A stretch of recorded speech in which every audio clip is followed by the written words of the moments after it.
Hello mga mi! Ngayong araw magluto naman tayo ng corned beef de bola.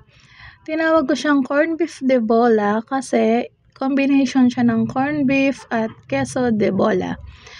Meron kasi kaming tirang queso de bola sa bahay, pero kung wala kayong queso de bola, pwede naman kahit anong cheese.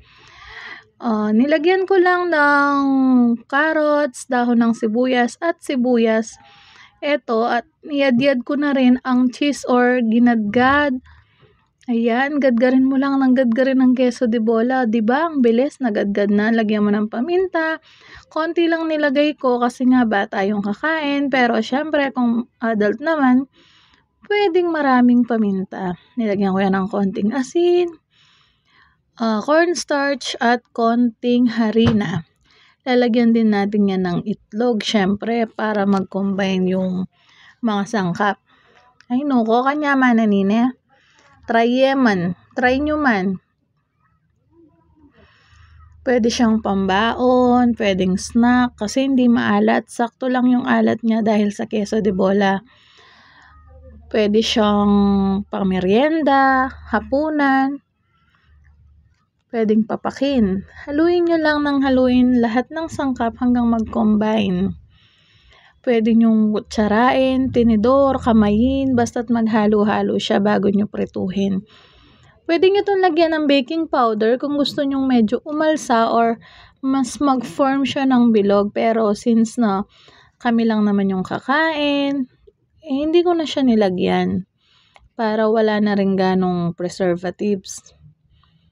Sa panahon kasi natin ngayon, kailangan natin ng mga gulay-gulay, kailangan din nating magtipid since meron tayong corned beef dito, corned beef na lang.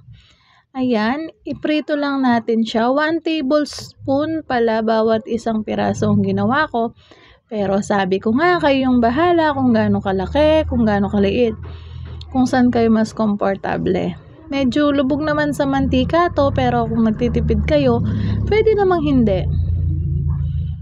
Yan, hintayin nyo lang siyang medyo mag golden brown, pero syempre wag nyo siyang sunugin.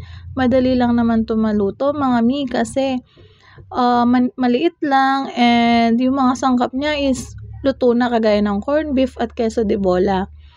Hindi na siya mahirap lutuin. Yung sibuyas at dahon ng sibuyas na lang at yung carrots ang kailangan nating lutuin.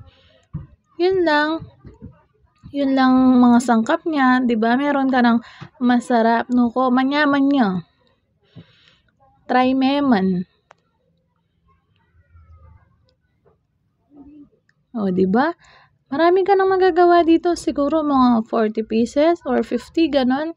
Hindi ko na naipakita ng maayos ang pagluluto kasi magtatagal tayo. Siguro mga 30 minutes ko ring naluto to lahat. Kaya inedit na lang natin para naman makita nyo ang ating finished product. O, diba, kumakagat na ako dyan habang nakasalang pa yan. Tumitikim-tikim na tayo.